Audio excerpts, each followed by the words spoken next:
Cordial saludo a todos. Bienvenidos a este conversatorio Paz Errázuriz, otra dentro de otros.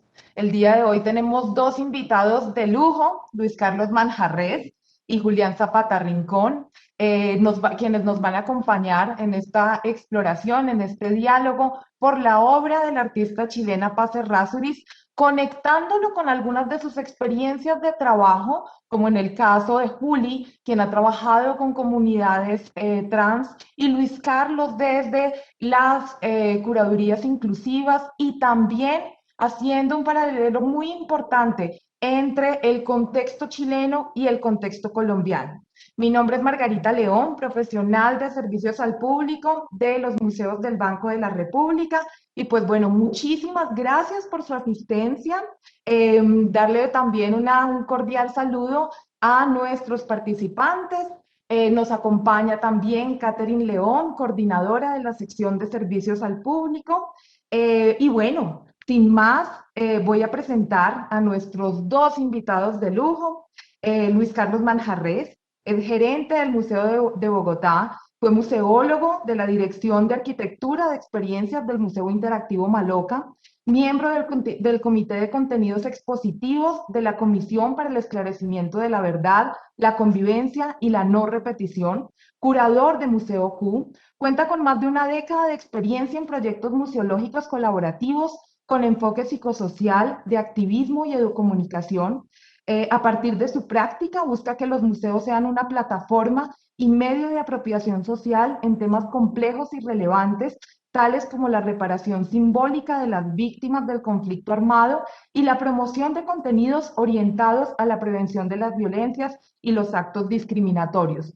Bienvenido, Luis Carlos. Muchísimas gracias por acompañarnos. Para mí y pues para toda la sección y los museos es un placer contar con tu participación. Muchísimas gracias, Margarita, por la invitación, pero también agradecerle a Paz porque al final de la historia es su valentía la que nos convoca el día de hoy y eso nos alegra mucho poder vernos en esas fotos, reflejarnos y hablar un poquito de ello y desde nuestras subjetividades también.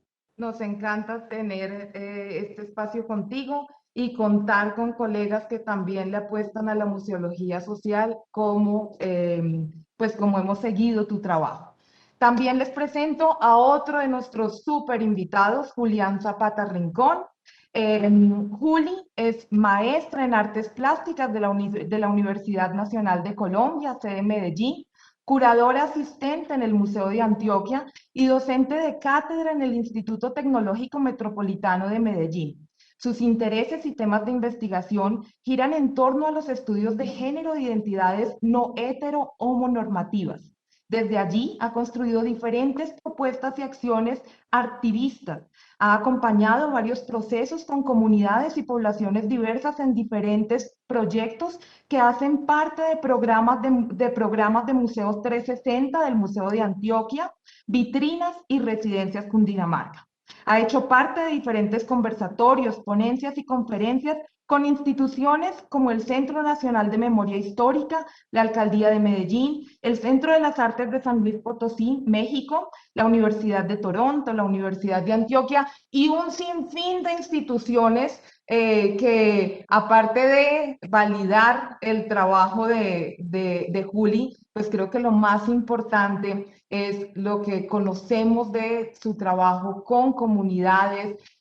Yo personalmente sigo el trabajo de Juli de manera muy ferviente y pues bueno, es un placer también tenerte aquí, Juli. Bienvenido, bienvenida. Muchas gracias por la invitación. Para mí es un placer este espacio de encuentro, de conversación en torno a la hora de paz, de poder conectar esas historias de Chile, de los 80 con el presente, un presente que nos conecta aquí en Medellín, en Bogotá, y que nos permite ampliar esas posibilidades de conversación a partir de esas fotografías. Muchísimas gracias, Juli. Y bueno, sin más, Juli, te damos paso para que nos compartas tu presentación que, como bien lo mencionas, pues habla de este paralelo entre Chile y Colombia a través de la obra de Paz Errázuriz, pero también nos muestra algo sobre tu experiencia personal con el trabajo curatorial con diferentes poblaciones. Entonces, adelante, Juli, y estamos encantados de tenerte. Bueno, para mí, pues, este espacio, esta conversación que vamos a tener hoy, lo estuve planeando o planteando de diferentes posibilidades a partir precisamente pues, de la serie de Paz Errázuriz, La manzana de Adán. Una serie elaborada por ella entre 1983 y el 87, la década de los 80, que documenta la vida de esas travestis y trans de las ciudades de Talca y de Santiago de Chile durante la dictadura de Pinochet. Un proceso o un momento de represión bastante fuerte y de persecución contra la otredad, contra esos otros que se alejan de la normatividad heterosexual y de la postal de la clase media, burguesa, familia blanca, nuclear. Y para este espacio, pues especialmente lo he buscado conectar a partir, pues como de esta obra, con obras de otros artistas que he tenido la oportunidad de conocer y que hacen parte de los guiones permanentes del Museo de Antioquia y que me permiten plantear ciertas preguntas sobre esas formas de representación que hay precisamente de estas otras identidades, de estas otras posibilidades de fuga. Para esto, pues haré uso de algunas imágenes de la serie La manzana de Adán, junto a otras obras de artistas, como lo mencionaba, que están actualmente en las salas permanentes del Museo de Antioquia, especialmente en la sala de diálogos de Colonial, y también a partir de esa experiencia de lo que es ser trans, de lo que es ser travesti, de lo que es moverse en el campo del arte y poder compartir pues como todas esas experiencias que terminan permeando todos nuestros trabajos y que plantean ciertas preguntas acerca de esas formas de representar y de quiénes nos representan y de qué manera nos representan en los espacios museísticos o los espacios culturales. Aquí pongo en paralelo estas dos obras que tienen un juego muy interesante entre Paz y Jorge Alonso. A un lado está la fotografía de Paz Errázuriz, Evelyn, en una posición que nos permite verla como una contramirada de la Venus del espejo de Velázquez, y al otro lado aparece el Maja desnudo de Jorge Alonso Zapata. Jorge Alonso, al igual que Paz, retrata esos espacios marginados en los bordes, en la periferia, no tanto la periferia geográfica, sino más bien social y cultural. Dos mujeres de sectores vulnerables, en este caso Evelyn, retratada por Paz, y esta otra mujer trans, retratada por Jorge Alonso Zapata por medio de la pintura, como, pues, como una mujer que por el trabajo de Jorge Alonso, que también es un retratista del centro de Medellín, de todas esas dinámicas propias de los centros del territorio de Abya Yala, aparecen estas dos mujeres, en clara alusión también a la Maja desnuda de Goya. Entonces, los pongo aquí en comparación porque son representaciones que me parecían muy potentes, nos permiten hablar de esas formas de representación y de cómo también incluso las mujeres han sido representadas a lo largo de la historia por la mirada de los hombres, y en este caso, estas mujeres retratadas a través de la mirada de dos personas cis, es decir, no son personas trans, que nos permite empezarnos a generar esas preguntas un poco en la cabeza.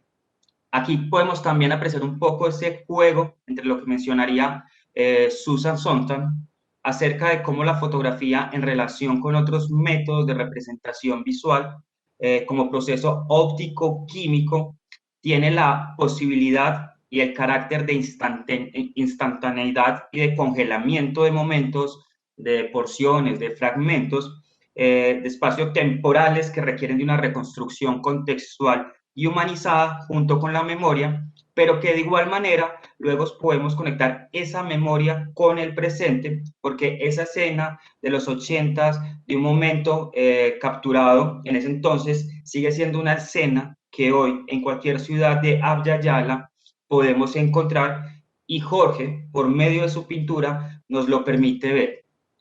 Una pintura que retrata esas mujeres que hacen parte del sector de Barbacoas. El sector de Barbacoas es una zona céntrica de Medellín, en la cual tiene unas dinámicas muy particulares. Es una zona donde las mujeres trans ejercen el trabajo sexual. Es una zona donde habitan muchas mujeres trans y es una pues, gran parte del centro. Pero es una parte del centro que está precisamente un poco olvidada por las, por las políticas de la alcaldía, que pues está dejada casi que a su suerte, y es un espacio que ellas utilizan para habitar y para pues, ejercer el trabajo sexual. En esta fotografía vemos entonces la fotografía, en estas imágenes vemos la fotografía de Juan Fernando Espina, que se llama Barbacoas, y Coral La Carlina de Paz Errázuriz, y es precisamente allí donde quiero como hacer una referencia que me parece muy importante y que es algo necesario reconocerlo en el trabajo de Paz Errázuriz, que es el nombre que tiene cada fotografía y es el nombre de cada una de las personas que conoció, con las que se acercó, a las que retrató, a las que plasmó a través de su lente. Y esta otra fotografía en la que aparece una mujer anónima, porque no aparece el nombre de ella, solo el nombre de la calle Barbacoas, lo que nos permite también pues como pensar y conectarlo con ese sector. Un sector que se convierte en el hogar, si bien es un espacio público, es el hogar, es el lugar que habitan durante el día y en las noches, y se conecta con esa intimidad que hay en Coral La Carlina, que es en un pasillo del hogar, mientras están cambiando, mientras están haciendo todo ese proceso de trepe, pues que es un ejercicio también muy íntimo, y esa nos permite hablar de esos dos lugares, que es la intimidad y lo que es ocupar el espacio. Porque aún hoy en día, prácticamente en todas las ciudades, en todo el territorio de Abya Yala, de Latinoamérica, de toda América, el ser trans, el ser travesti es un acto que es de por sí peligroso. El ocupar las calles, el ocupar el espacio público, terminan además para poder utilizar y poder caminar en esos espacios, necesitan hacerlo en espacios que sean seguros para ellas, que se creen como lugares de protección entre ellas mismas se cuidan de la violencia, pues, de la sociedad hacia estos cuerpos abyectos, estos cuerpos que se fugan de esa heteronorma obligatoria, que se fugan de esa imposición al nacer.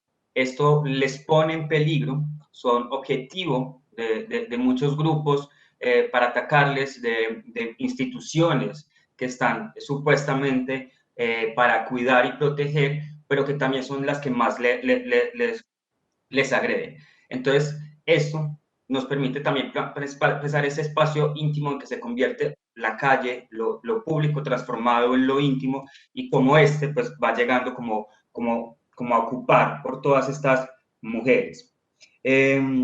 Aquí también me parece algo muy importante que tiene el trabajo de Jorge Alonso y de Juan Fernando Espina, con el trabajo de La Manzana de Adán, que no fue una serie hecha por Paz en un mes, en 2 años, sino que fue un trabajo muy extenso durante la década de los 80, en el cual se acercó a cada una de estas mujeres, a sus historias, las conoció a profundidad para poderlas retratar. Una historia que es necesaria para poder trabajar pues como con estas poblaciones y no hacer ese ejercicio que es muy común de personas que van, entrevistan ciertas personas, se apropian de sus historias, de sus vidas, terminan monetizándolas y dejan de importarle esas personas a las cuales entrevistaron. En este caso, Jorge Alonso, Juan Fernando, Paz, conocen los lugares y conocen las personas con las que trabajan. Si bien la fotografía de Juan Fernando Espina es una fotografía anónima, Juan Fernando es un fotógrafo que habita el centro, que conoce el centro, que ha retratado todo el centro de Medellín, y tiene otras series de fotografías que hacen parte de estos retratos de las poblaciones disidentes, de estos cuerpos que se salen de la norma. Y Jorge Alonso también habita el centro, es una persona que tiene su taller en el centro, en el sector de barbacoas, que trabaja con muchas de esas mujeres trans del entorno, del lugar donde tiene su taller, donde ha tenido sus diferentes talleres, y conoce esas realidades de los centros, realidades que no han cambiado mucho para estas poblaciones vulnerables. Y estas dos con las que inicio esa conexión, las quería poner en ese paralelo con la obra de Paz, porque me permite compartir algo que es la sala de diálogos de Colonial, que lo mencionaba un poco. Se llama La persistencia del dogma. Esta sala fue con la curaduría de Solastri Giraldo y Jaime Borja, y estas imágenes se insertan en un espacio muy interesante. La sala está dividida en 3 espacios: el cielo, el purgatorio y el infierno. Y en el infierno están esas otredades, están esas otras identidades que se salen de la normatividad, que están arrojadas al infierno precisamente por salirse de esa norma, como lo menciona incluso León Ferrari, ese infierno que fue creado para castigar la diferencia, y están allí ubicadas. Aquí me va a permitir citar a Solastrid y a Jaime Borja con el texto de la sala, que dice: ¿qué se quema hoy en el infierno? Las imágenes son cuerpos que remiten a la memoria, al recuerdo y a la fantasía. Las imágenes coloniales prolongadas en este espacio republicano que llega al presente no son solamente aquellas que evidenciamos por una religiosa tradición. En el infierno se siguen quemando los cuerpos de los excluidos: el campesino, el negro, la prostituta, los de las sexualidades diversas, los herejes que piensan distinto, todos los cuerpos de los que no hablan los discursos. Nuestras imágenes siguen elaborando y reelaborando, como en un largo duelo, lo indígena, lo negro, lo erótico, lo trans, lo ambiguo. Estas son las líneas de comunicación que unen el pasado con el presente, las imágenes apropiadas para producir una identidad, una memoria regional, un cuerpo social. Entonces, estas posibilidades de ocupar estos espacios son importantes, pues porque históricamente se nos ha arrojado al infierno, a ese infierno y al olvido, ese infierno que es ser excluidas, no ser tenidas en cuenta para las políticas públicas, para cualquier posibilidad de vida, la violencia y la expectativa de vida de las personas trans en América es de 35 años, una expectativa de vida muy baja, por las pocas posibilidades de acceder a salud, a educación, a una vivienda. Y es necesario que estos espacios empiecen a ocupar y a plantear esa pregunta por esas otras corporalidades, por esas identidades excluidas, esas arrojadas a los infiernos. Pero también pues, nos permite plantearnos otras preguntas en torno a de qué manera nos representa, de qué maneras podemos ser parte de estos espacios museísticos, de qué manera podemos entrar a ellos, quiénes nos representan. Aquí aparecen otras que pongo en paralelo, obras de Paz, de Juan Fernando y de Jorge Alonso Zapata, que hacen parte de la colección del Museo de Antioquia y que pues también se pueden conectar como de muchas maneras. Mercedes Evelyn de Paz Errázuriz, la madre y su hija, y Diana y Vianney de Juan Fernando Espina. Y es una relación que me parece muy interesante porque, de hecho, en el caso de Paz aparece una mujer que se fue a vivir a esos barrios marginados, a esos lugares de los bares donde están todas estas personas que habitan la noche, porque pues sus hijos eran raras, sus hijas eran raras a los ojos de las demás personas y pues era violento para ella y ella decide irse a vivir con ellas a estos lugares.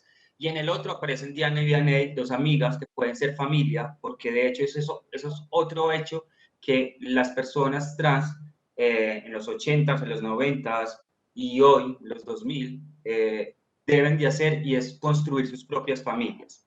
porque precisamente por salirse de esa norma, de romper esos paradigmas, de romper con ese control incluso biomédico, son excluidas y excluidos de sus hogares. Y tienen que refugiarse en sus amigas, en sus amigos, y crear unas nuevas relaciones de familia. Y eso es importante y es una forma de cooperación que ya se han encontrado para poder lograr sortear todas esas experiencias. Fotos de Paz con la obra de Jorge Alonso Zapata, en esa intimidad, en esa pose doméstica, en esa posibilidad de representarse. Son posibilidades de ver allí retratados cuerpos que difícilmente pueden ocupar otros espacios. Hoy hemos visto que ocupan algunos cargos importantes, pero de igual manera es mucho lo que carece todavía. Por ejemplo, en Colombia todavía nos falta demasiado como para alcanzar un cupo trans o un cupo laboral travesti como se logró ya en Argentina. Y pues ahí es donde empieza esa pregunta también por estas formas de representación. Son preguntas que aquí no voy a tener el tiempo, porque para responderlas necesitaríamos unas 2 o 3 horas, pero es precisamente esas preguntas por quiénes nos representan, qué personas nos retratan, dónde están esos cuerpos y esas cuerpas trans representándose a sí mismas. ¿Por qué no está esa posibilidad? Hay artistas trans, ya existen artistas trans, de hecho, pues mi profesión es como artista, he tenido la posibilidad de ocupar estos espacios, es una ruptura que ya hay esa posibilidad de tener a una curadora trans, a una persona que se enuncia de lo trans en ese lugar. De hecho, este sábado pasado cerramos una exposición que fue mi curaduría y que fue un corte y que marca un punto también muy necesario e importante, y es que la firma en la exposición se hizo respetando el nombre identitario Juli Zapata, Curadore.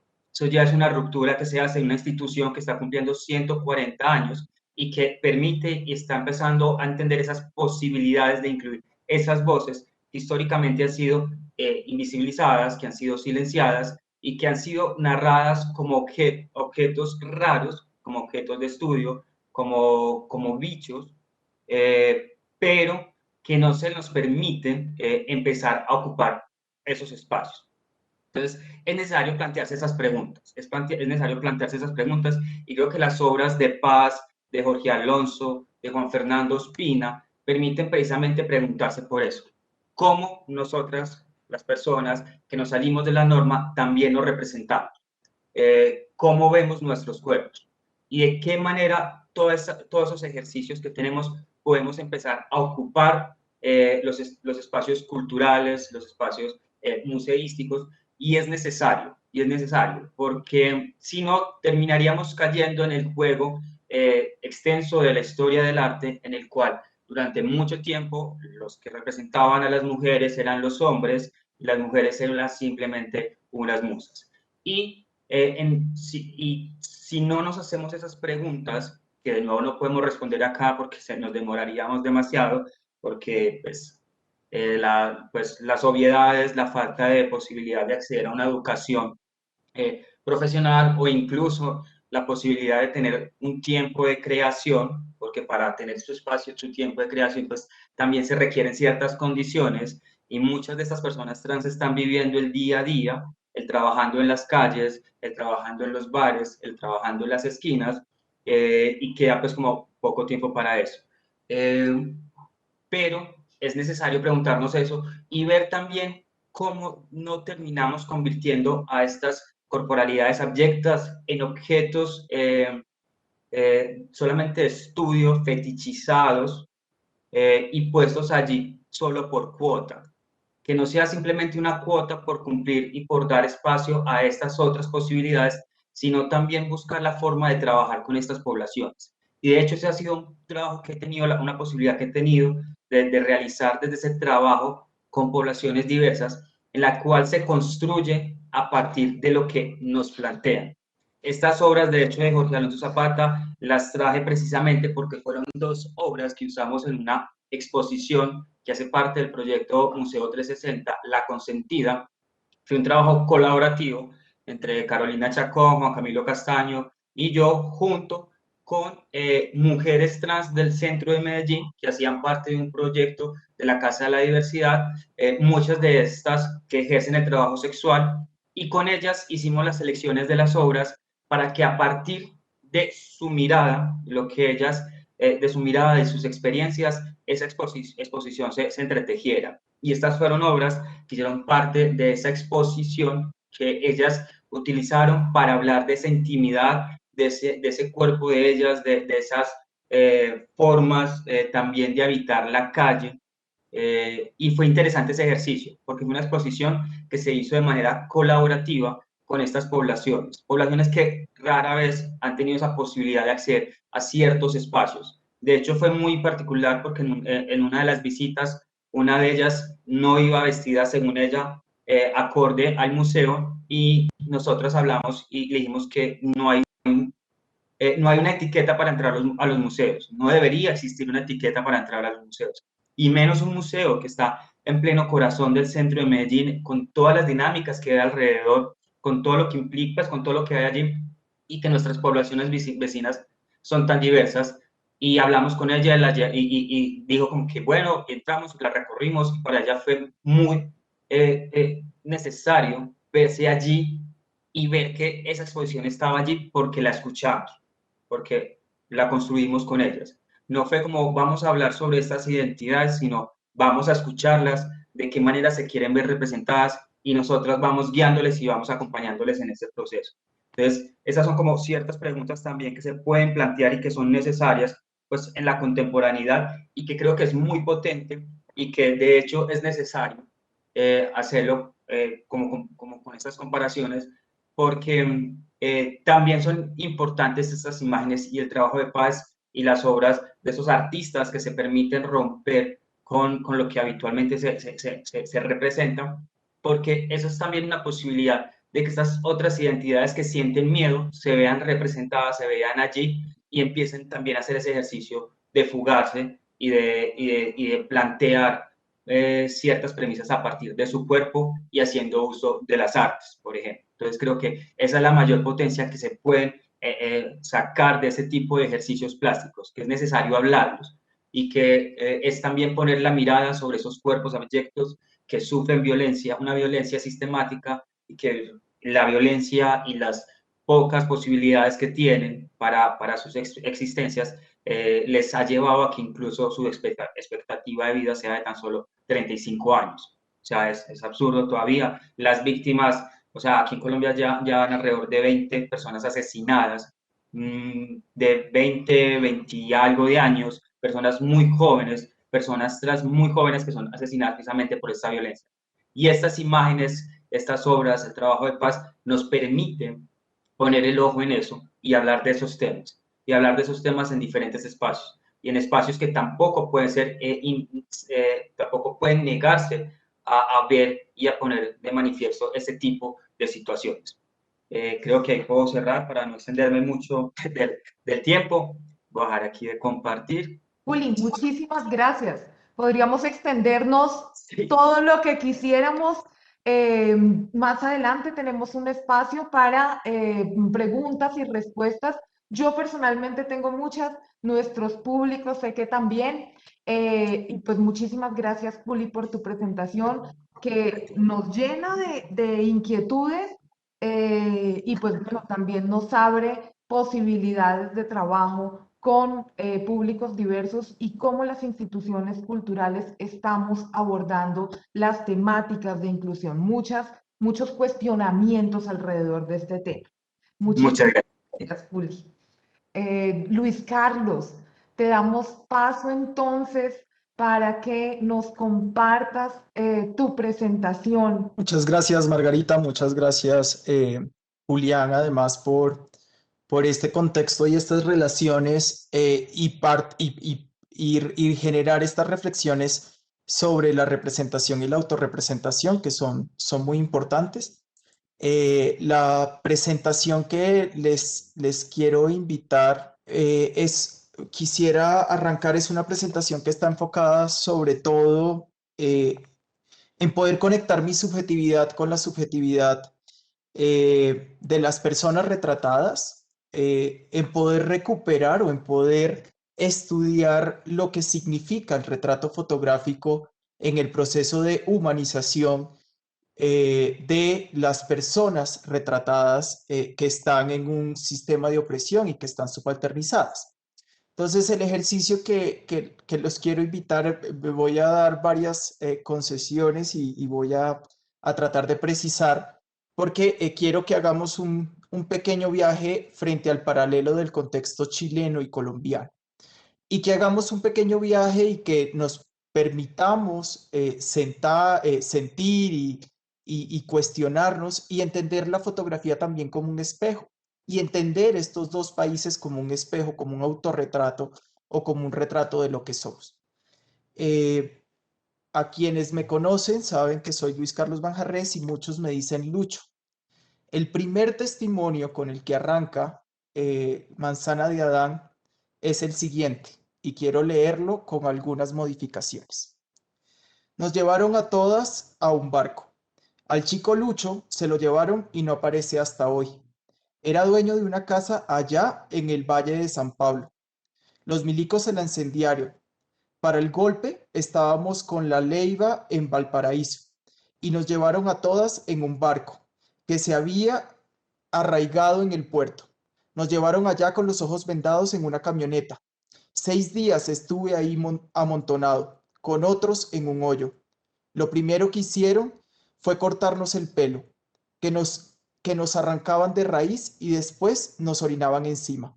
Nos pegaron tanto, a la támara y a la tila las colgaron de un cordel y les daban vuelta. Las hacían girar. Nos amenazaban con tirarnos al mar. Éramos como 30 homosexuales arriba del barco. Nos fueron soltando de a poco. Mataron a varias para el golpe. A la Marilis, que era bien bonita, igual a la Liz Taylor, la mataron. Fue para la Navidad. Su cuerpo apareció por allá en el río Magdalena, entero, clavado con bayonetas. No eran cortaplumas, porque en la medicina legal nos dijeron, esas no son cortaplumas, son bayonetas. Allá, Viviana y a Juanita las llevaron al Cerro Monserrate. Ahí aparecieron. Nosotras vimos cuando las sacaron del prostíbulo, ¿ya? Dijeron los paras, ustedes dos para afuera. Entonces, el ejercicio que quisiera invitar es ver cómo este relato, que es un relato en donde me siento representado, identificado, en donde me duele, que es un relato que además se asemeja mucho a los relatos que se recuperan en esta investigación del Centro Nacional de Memoria Histórica, Aniquilar la Diferencia, y quise hacer como incluir algunos nombres como, no sé, puede ser el puerto de Buenaventura, puede ser el Cerro de Monserrate, puede ser Santa Fe, puede ser la esquina de nuestra casa. Al final de la historia, estos relatos de violencia contra los oprimidos o contra las personas vulneradas son sistemáticos. Y son relatos que, siempre y cuando sigan pasando, no nos van a posibilitar a nosotros ser o a nosotros convivir en una sociedad plena.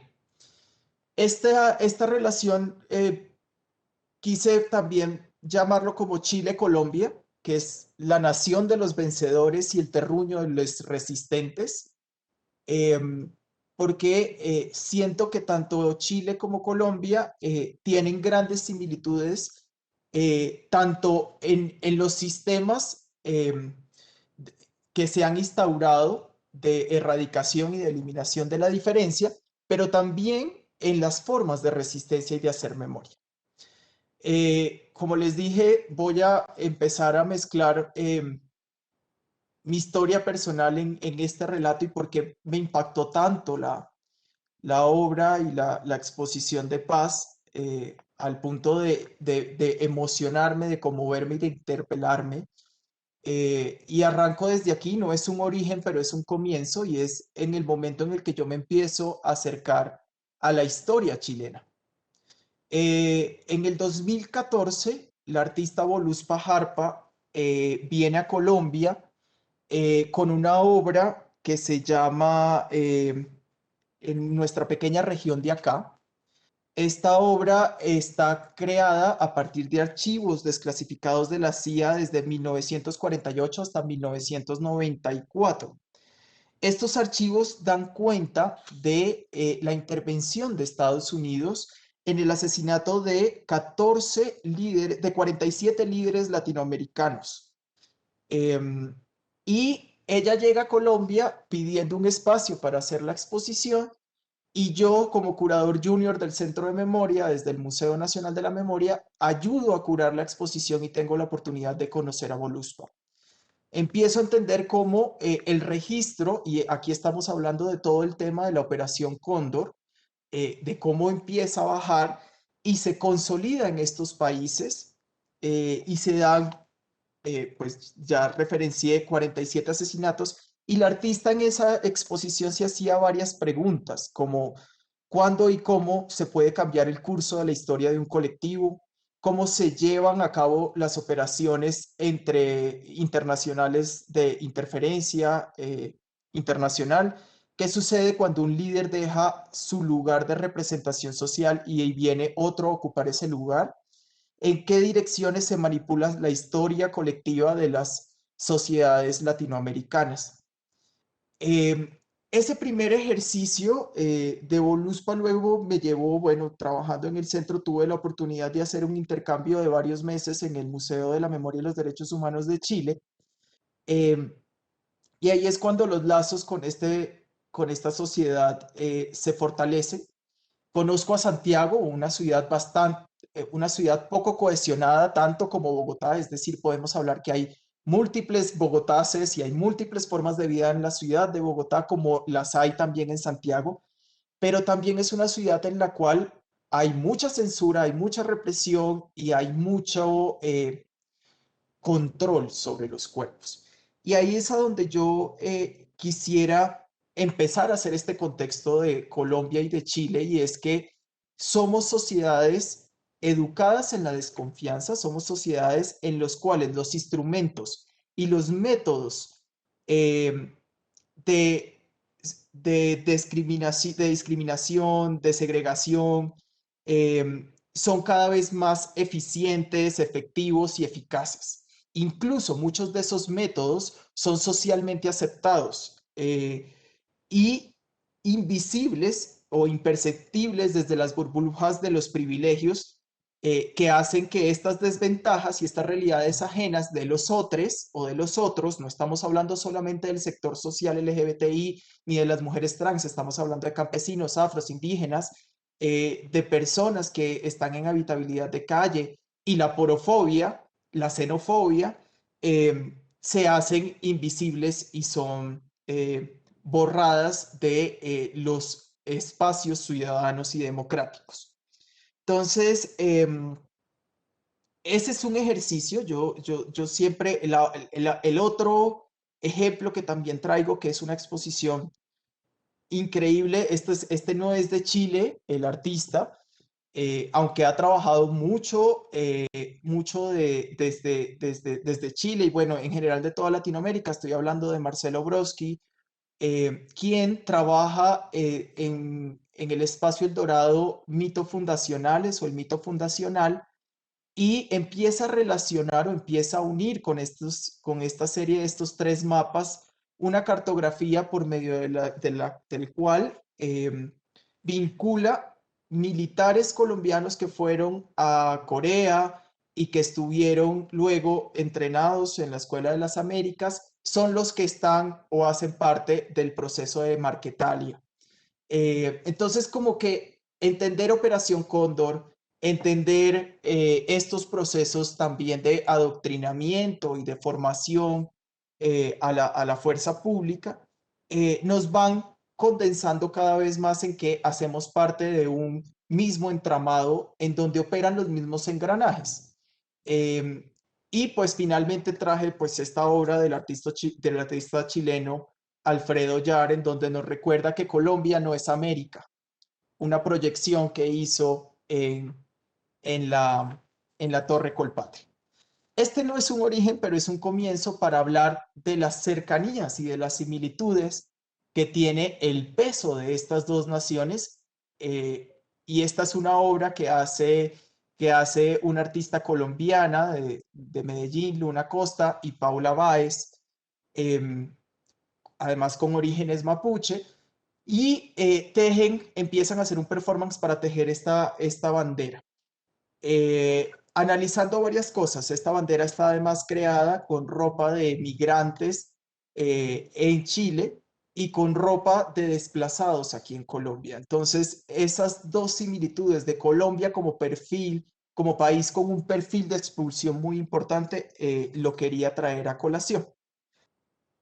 Ahora, este contexto es importante porque mientras pasaba el golpe de Estado en 1973, uno de los acontecimientos más relevantes de la historia de Chile, que desembocó en la dictadura militar que duró más de 16 años, desde luego marcada por la intervención de Estados Unidos, y que provocó un crecimiento de la desigualdad y de la represión violenta hacia las personas que piensan distinto en Chile. eh, Paz Errázuriz empezó su trabajo de fotografiar esas acciones, esas personas, esas historias, y ahí es cuando insisto en volver a la humanidad y volver en lo que hay detrás de la imagen y leer en la intención, en la personalidad, en la vulnerabilidad, en lo que estaban viviendo, en las emociones, en las tristezas, en la alegría, y no solamente como un retrato desde la victimización, sino es un retrato de dignidad. Mientras estaba pasando esto, quiero también seguir haciendo los paralelismos con Colombia.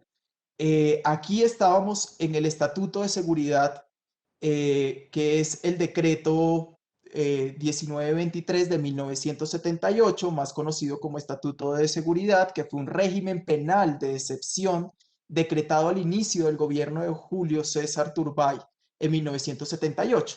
Esto además se dio justo después de un paro cívico de 1997. Entonces, seguimos, tanto en Colombia como en Chile, veníamos en desde esa época venimos con una acción sistemática de borramiento del que piensa y es distinto. Y insisto en que Chile y Colombia es el país son las naciones de los vencedores, porque si vemos las similitudes de lo que logran estos dos periodos o de lo que logra desde ese periodo hasta la actualidad, es que tanto en la memoria colectiva chilena como colombiana hay heridas que continúan abiertas, y que la reparación es una tarea que sigue pendiente. No hay procesos transicionales, o sea, Colombia no tuvo una dictadura, pero viene de múltiples procesos de paz, 19 procesos de paz fallidos, y un proceso en el cual los estamentos están perdiendo cada vez más legitimidad, tanto como en Chile. Por eso el estallido social se asemeja tanto y tiene algunas similitudes. Por ejemplo, en Chile el 85% de las personas piensan que existen pactos de silencio para proteger a las personas que hicieron parte de estos crímenes. Aquí en Colombia, si hacemos esta encuesta, seguramente muchas personas seguirán pensando en que los grupos armados, tanto guerrilla como paras y como fuerza pública, desde su legalidad, pero que se extralimitaron en su ejercicio, no están aportando al ejercicio de verdad. En Chile siguen presentes vestigios importantes de la dictadura pinochetista, que se ha configurado en una estructura social y económica del país en los últimos 40 años. Desde allí Chile tiene un sistema electoral binomial que hace que el Congreso, que los representantes no sean legítimos. Lo mismo pasa aquí en Colombia con la falta de representatividad de nuestros congresistas o de nuestro Congreso. Y creo que lo más importante de este proceso, que sí tiene que ver con unos sistemas en los que hay represión, hay vulneraciones, hay violaciones de los derechos humanos, pero también hay un neoliberalismo eh, en crecimiento y voraz y exacerbado. También está todo el tema de que nuestra memoria como país tiene un poder muy fuerte de resistencia. Es decir, tanto en Chile, en Colombia hay muchas iniciativas de memoria y la producción artística nacional está marcada por esa fricción entre el poder y los subalternizados. El arte político y el arte, aquí así podemos hacer muchos paralelos y es el paralelo que que quisiera empezar a hacer y es eh, que en Colombia existen, tenemos estas imágenes que las podemos ver en El Testigo de Jesús Abad o las podemos ver en múltiples colecciones del Museo de Bogotá. Para aquellas personas que no han visto este ejercicio, es nuestra última exposición virtual o nuestra última estrategia en la cual también los museos se deben convertir en plataformas de amplificación de las voces de la ciudadanía y generar estrategias para poder tramitar, debatir, dialogar, encontrarnos desde la diferencia y desde el disenso, desde luego. Y por eso hicimos Imagen en Manifestación, un ejercicio que pone en diálogo las imágenes de manifestaciones en Bogotá del pasado con las manifestaciones actuales. La obra la obra de Paz Errázuri, que además coincide temporalmente con los años en los que arranca Maripaz Jaramillo a hacer toda su serie en Cali, en Pereira, de prostitutas, de monjas, de los oficios de la mujer, la amante, la cantante. Estas imágenes se me asemejan mucho. Esta es una exposición que acabamos de curar, bueno, que curamos en el Museo de Pereira, que se llama Entre Nosotras, una exposición en donde las mujeres de la región podían dialogar y verse como espejos con las mujeres de Maripaz Jaramillo. Eh, Estas imágenes, que son imágenes en donde se empieza a mostrar una masculinidad frágil, por decirlo de alguna manera, una masculinidad vulnerada también, que la podemos asemejar a las primeras obras a las fotografías de Steve Ferry o las podemos asemejar a la fotografía de Jesús Abad, Colorado. Eh, esta obra me hizo pensar inmediatamente en La Esquina Rosa, pero me hizo pensar también en el ejercicio en Voces para Transformar a Colombia de la Papuchina, la similitud eh, física de estas dos mujeres retratadas en distintos escenarios, en distintos países, pero cuyas vulneraciones seguramente se asemejan o han vivido parecido. O hasta llegar a esta foto en lugares de reclusión que se asemeja también o que me hace recordar o evocar la foto de 1954 que hace parte de la colección del Museo Q, que es el proyecto en el cual tuve la fortuna de participar o participo desde ya hace varios años. Eh, Al final de la historia, este contexto que les hice muy rápido también por temas de tiempo quisiera poder, insisto, poder profundizar más y si uno entra dentro de las fotos va a encontrar más similitudes, más historias, pero creo que la potencia de que esta exposición de Paz esté en Colombia es que nos posibilita imaginar o repensar sobre quiénes siguen siendo excluidos de estos relatos, quiénes son los otros, quiénes son los subalternizados, quiénes son las personas vulneradas, no vulnerados, son vulneradas por un sistema o son vulneradas por la discriminación, son excluidas. Y si bien tanto Colombia como Chile han vivido un proceso de democratización política y hay resistencia y hay oposición y pertenecen realmente es que en los dos países permanece un entramado institucional con elementos muy fuertes heredados del narcotráfico o de la influencia internacional o de estos engranajes que nos imposibilita crear unos escenarios seguros para todas, todos y todes.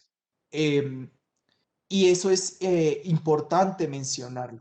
Yo creo que esta exposición lo que nos pone de frente, es un despertar frente a pensar en dónde estamos y en qué estamos y cómo logramos movilizar esas causas estructurales del descontento latinoamericano. Una región además que es particularmente desigual, donde faltan oportunidades, donde hay una arraigada percepción de corrupción, o bueno, yo no creo que sea una percepción, que hay una forma de, una falta de representación política y además de pensarse lo colectivo y de pensar que la acción política y que, bueno, que la cotidiana es política, pero que debemos pensarnos en colectivo y que esa es la única forma en la que nosotros podemos empezar a generar ingresos más altos, mejores niveles, que más personas salgan de la pobreza, eh, porque tanto Colombia como Chile son países que tienen factores estructurales comunes, eh, sobre todo en temas de desigualdad, pero también en calidad de vida de los ciudadanos y de las ciudadanas. Yo creo que esta exposición nos permite hablar de arte, de memoria, de legado testimonial. Es una prueba documental de que estas personas existieron y sufrieron, vivieron y resistieron, tal cual como, y su trayectoria además se me asemeja mucho a la trayectoria de Natalia Bedoya, la fotógrafa, en el sentido de una fotógrafa documentalista en medio del conflicto armado, una mujer reportera en medio de una dictadura militar. ¿Mm? Como que eso es muy valiente y esa valentía me inspira y esa inspiración es la que quisiera transmitir, que fue lo que me emocionó cuando vi todos estos sujetos y estas personas retratadas. También nos permite hablar de intersecciones y de capas y sistemas de opresión, que no se trata de que esos sistemas de opresión sean solamente uno, sino que operan en simultánea. Nos permite hablar del estallido social y entender por qué estamos como estamos y en lo que estamos, por qué debemos dialogar. Nos permite ser un retrato, un espejo y un autorretrato. Nos permite ver la relación entre poder y subalternidad. eh, y nos permite pensarnos en nosotros desde la otredad. Y ahí yo quiero añadir un último comentario para cerrar, y es el comentario que ella hizo cuando María Wills le preguntó en la inauguración por esas personas. Y su respuesta es, lastimosamente no sé cómo están ni dónde están. Sé que muchas murieron por VIH. Y si nosotros analizamos el VIH, el COVID y estos sistemas de salud que están dedicados a la necropolítica, nos damos cuenta que tarde que temprano nuestros retratos pueden hacer parte de estas exposiciones y la respuesta va a ser las mismas. ¿Dónde están? Eh, no lo sabemos. Ojalá estemos mejor si pensamos en colectivo. Eso era todo. Mil gracias, Luis Carlos. También nos podríamos extender mucho más hablando. Gracias también por esto que creo que nos conecta mucho y nos lleva a pensar como que a pesar de las diferencias temporales y espaciales, la obra de Paz Errázuriz se hace absolutamente vigente.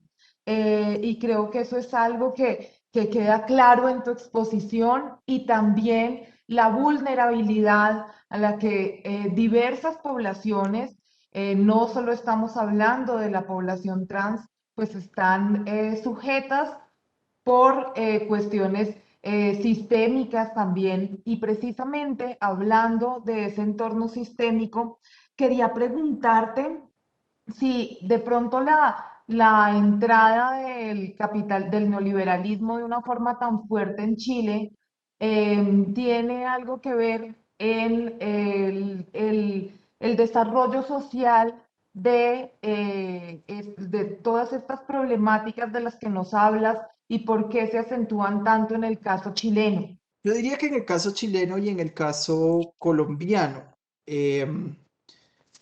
pero sí, realmente se acentúan porque esto presenta un debilitamiento pues de los sistemas de salud, de educación, de la posibilidad de democratizar el conocimiento, ¿sí? Y es porque existe eh, una, una tendencia más de analizarlo desde el mercado. Y también lo vemos solamente analicémoslo desde nuestro sector y desde la cultura. ¿Mm? ¿Dónde están, cómo funcionan las instituciones culturales? ¿Qué es lo que está ahora en el centro de la discusión? Que estamos hablando de industrias culturales, que estamos hablando de negocio, de ruedas de negocio, más allá de pensarnos el ejercicio colectivo, plural, de compartir el conocimiento y de compartir la cultura y el patrimonio. Incluso, que además tiene que ver con todo el tema de la disputa de lo público, de los monumentos, de lo que nos representa, y es quien decide qué es lo valioso, cómo protegerlo, que Juli también hablaba mucho frente a eso, frente al tema de la autorrepresentación. Eh, y cuantificar esas cosas es muy difícil y y pensarse todo en cantidad, en números o en ingresos es muy difícil cuando tenemos que pensar también en experiencia y en calidad humana para poder avanzar como humanidad. En esa misma línea, Luis Carlos y Juli, hablando de la mercantilización y de esta dinámica en la que estamos metidos de cuántos likes tenemos, cuántos visitantes contamos en nuestras exposiciones y en nuestras experiencias educativas. Juli, quería preguntarte, está muy de moda hablar de inclusión en los espacios culturales y parece que abrimos espacios a la diversidad porque es un tema de moda que eventualmente hace que tengamos cierto posicionamiento o más seguidores en nuestros eventos, en fin. Si algo nos deja claro Paz Errázuriz es cómo este trabajo con y para las comunidades se establece desde la raíz. Hay algo que a mí me parece muy significativo y es, por ejemplo, esto de que dicen las personas con discapacidad, la Convención de las Personas con Discapacidad, que es nada sobre nosotros sin nosotros. Llevando esto a la práctica y haciendo esta reflexión con cómo a veces hemos instrumentalizado a las poblaciones para tener más públicos, más seguidores, eh, todas estas dinámicas en las que estamos inmersos. ¿Qué podemos decir al respecto, Juli? ¿Cómo trabajamos de la mano, más de la mano con las comunidades y menos en torno a el atraer nuevos públicos? Sí, yo creo que en ese sentido hay algo que es esencial y es hablar con esas comunidades, el diálogo con las comunidades, escuchar a esas comunidades. Y no se trata solamente de escuchar y listo, bueno, ya les escuchamos, listo, ya cumplimos con esa cuota. No, les escuchamos y continuamos en esa conversación permanente. De hecho, cuando se trabaja con comunidades, hay algo que es muy claro y es que al principio es muy difícil lograr llegar a ciertas posibilidades o que participen o que sean activas en los procesos, porque no existe eso que es la confianza. No hay una confianza y esa falta de confianza lo que hace es que sigan siendo como alejadas. Entonces creo que no se trata simplemente de vamos a hacer inclusión, vamos a hacer X exposición o vamos a hacer X proyecto y vamos a traer la comunidad, no sé, trans de barbacoas acá y listo. No, ¿cómo la vinculas? ¿Cómo la escuchas? Hay una frase que se utiliza mucho en algunos espacios que buscan darle voz a los no incluidos y eso a mí me estorba bastante porque es que no hay que darle voz, ya tienen una voz, ya tienen una fuerza, gritan todo el tiempo, están allí manifestándose continuamente y lo que hay que hacer es escucharles. De hecho, pues una de las cosas que me gusta mucho del trabajo que vengo adelantando, que he venido adelantando y que es también muy dado por el lugar en el que estamos ubicados. Pues el museo está en el centro en el corazón del centro de Medellín, una zona muy turística, pero que a la vez en la parte posterior está todo el sector del Raudal, una zona de muchas trabajadoras sexuales, de unas dinámicas muy propias de todas las ciudades, todos los centros del territorio de Abya Yala, y no podemos negar esas cosas. Entonces tenemos que trabajar, tenemos que acercarnos a esas poblaciones. De hecho, llevo trabajando ya varios años con un grupo de mujeres que en algún momento de su vida ejercieron el trabajo sexual, son mujeres de 70 años, 60, 70 años, y que ya las relaciones de confianza, y que ya los trabajos se hacen precisamente porque les hemos escuchado muchas veces y porque el trabajo tiene que ser extenso. No se trata de simplemente una exposición o un evento o una visita guiada y ya con eso cumplimos la cuota, porque es caer de nuevo en esos ejercicios de extracción de experiencias, de extracción de vidas, que sucede muchas veces desde la academia y desde muchos otros espacios, que es voy, escucho, digito la historia, publico un libro, el libro cuenta un montón de cosas más, pero el resto no me interesó qué pasó con esas personas, ya quedaron allá. Y creo que ahí lo importante es eso, es tejer ese hilo de confianza y de escucharles y de saber que es un ejercicio continuo. No se trata de simplemente cumplir con una cuota, de ganarnos muchos likes y de poner luego en los informes finales del año, fuimos una institución inclusiva. No, cómo se hizo durante todo el año y cómo se trabaja y cómo se plantea continuar a posteriori con esas poblaciones, con esas comunidades. Mil gracias, Juli. Kate también tenía una pregunta para nosotros. Adelante, Kate. Bueno, buenas tardes. Yo esta pregunta va para Juli, ahorita que hablaba como de tejer ese hilo de confianza y no hacer la cuota como tal. Hablabas ahorita precisamente de la exposición La Consentida en el Museo de Antioquia. Yo recuerdo que tuve la oportunidad de estar allí una vez y que una de las mujeres que participó en la exposición me hiciera el recorrido. A mí me pareció algo realmente fantástico. Dije, esto está bueno para poderlo replicar y poder tener, como dices, a esas voces tú que están gritando, pues que estén ahí súper presentes.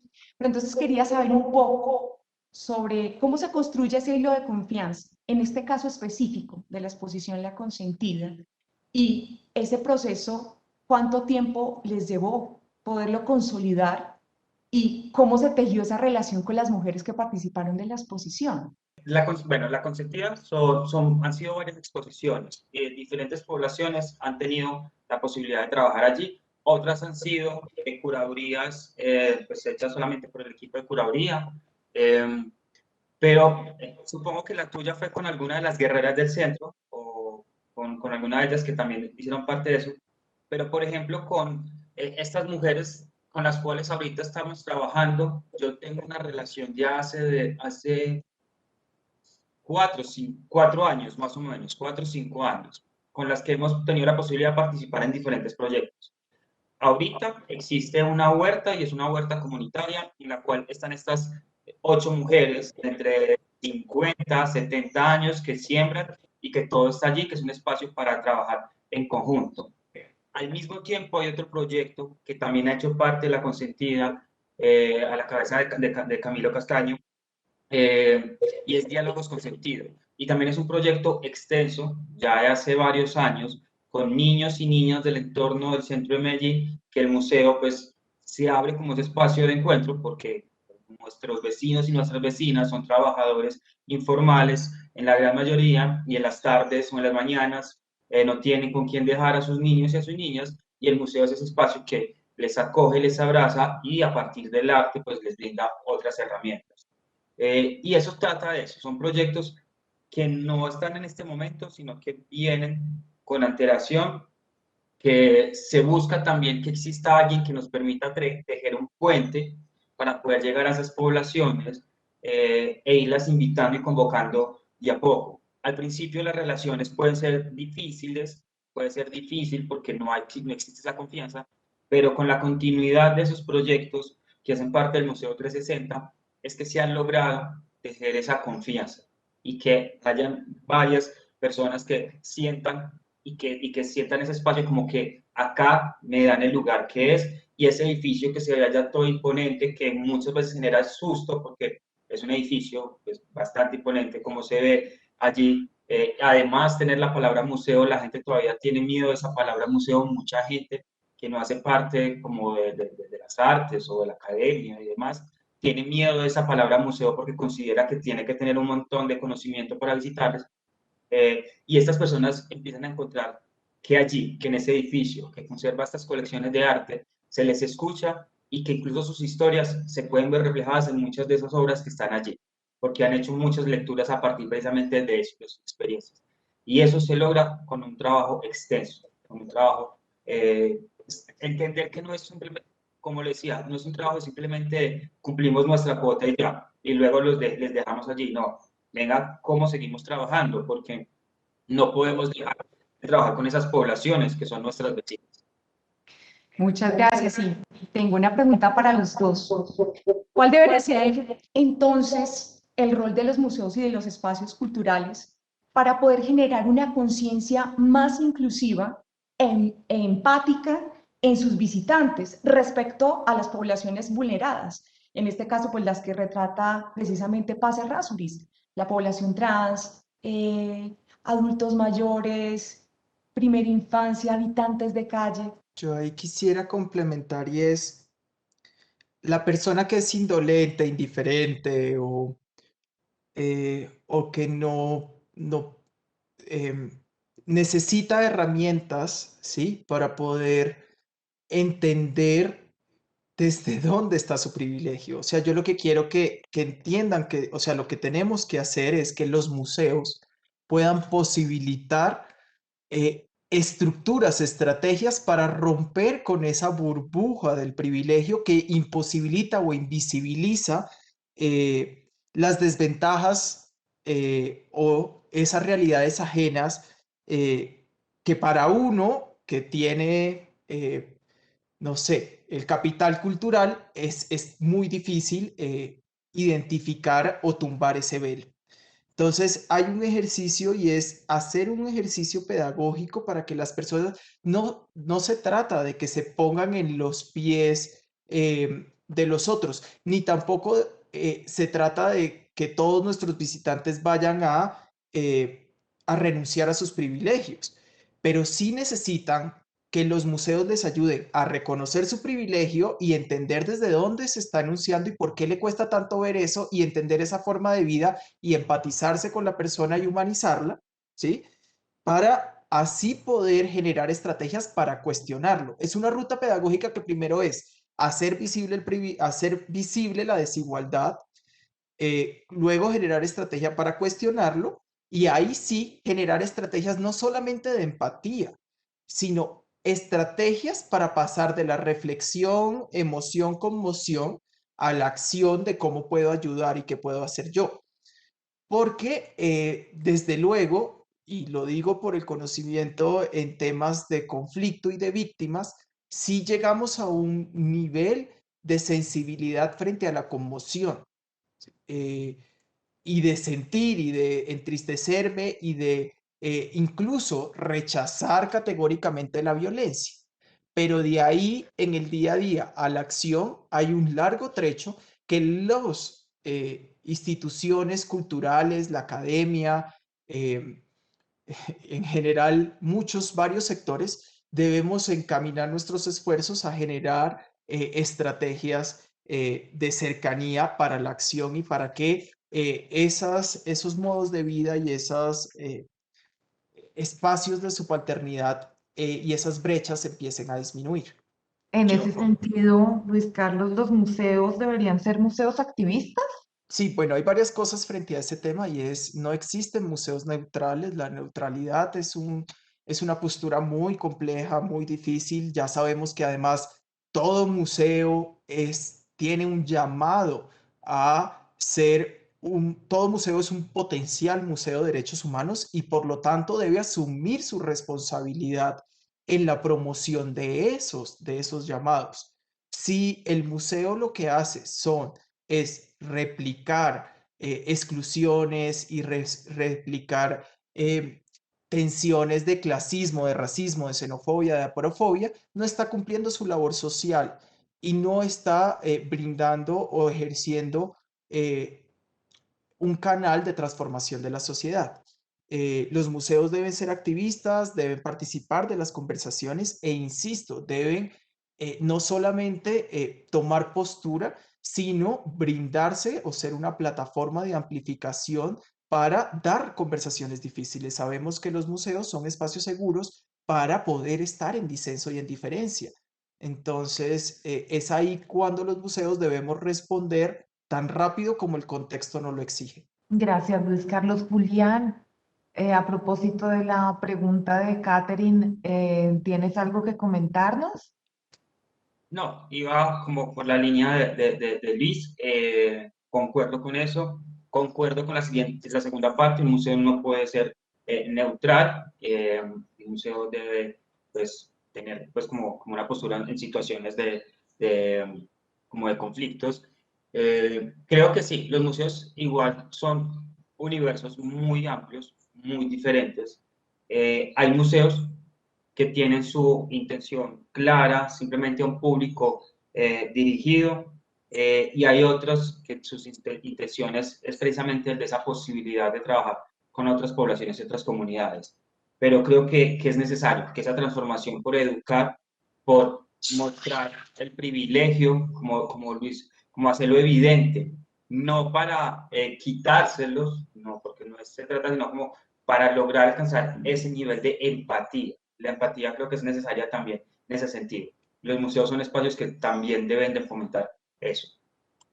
Mil gracias, Juli.